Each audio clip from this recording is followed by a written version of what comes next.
আকাশ বাতাসকে মুখরিত করে আমরা আওয়াজ উঠাবো, নারে তাকবীর। 50,000 টাকা একটা পেয়ারার দাম। মার্কেটে কেউ বিক্রি করতে পারবে? কোন ফল বিক্রেতা এই দামে কোন পেয়ারা বিক্রি করতে পারবে? এটা মাদ্রাসার বরকত, আজকে আমাদের প্রধান মেহমানের বরকত। আল্লাহ তাআলা হযরতকে হায়াতে বরকত দান করেন। সবাই অন্তর থেকে বলেন আমিন। 50,000 টাকা। কত? 50,000।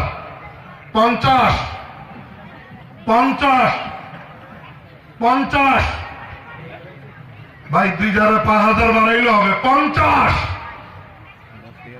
কি থেমে গেলাম? এত বড় মাজমা, বিশাল মাহফিল, অসংখ্য শ্রোতা, সামর্থ্যবান অনেকে আসছেন। 50,000।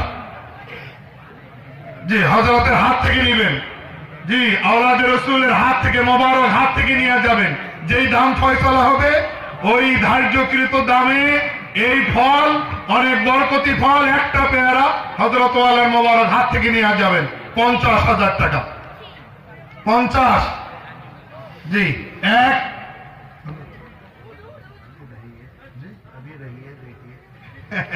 হযরতের দিলের তামান্না, দিলের আশা আরেকটু বাড়ুক, আরেকটু বাড়ুক, আরেকটু বাড়ুক। হযরতের দিলের আশা এরকম আল্লাহওয়ালা বুজুর্গ মেহমানের অন্তরের যে অনুভূতি, এটাও আমাদের একটু বোঝা দরকার। জীবনে আল্লাহ তাআলা অনেক দিয়েছেন। 50,000 50,000 50 50 50 কত? কত? 60। নারে তাকবীর।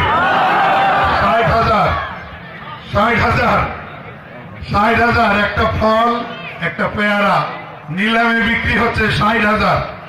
60 60 60। জি, যাবে, এটা 1 লাখ টাকা যাবে। 60,000।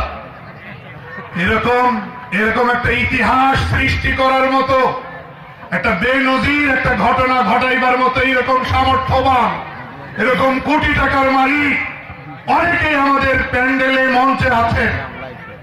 যাদের জবান থেকে 50,000 টাকা মূল্য উঠছে, তাদেরকে আল্লাহ তাআলা লক্ষ টাকা মূল্য এই পেয়ারাটা কেনার তৌফিক দান করছেন। নাকি দান করেন নাই? হ্যাঁ, স্টেজ বনাম মঞ্চ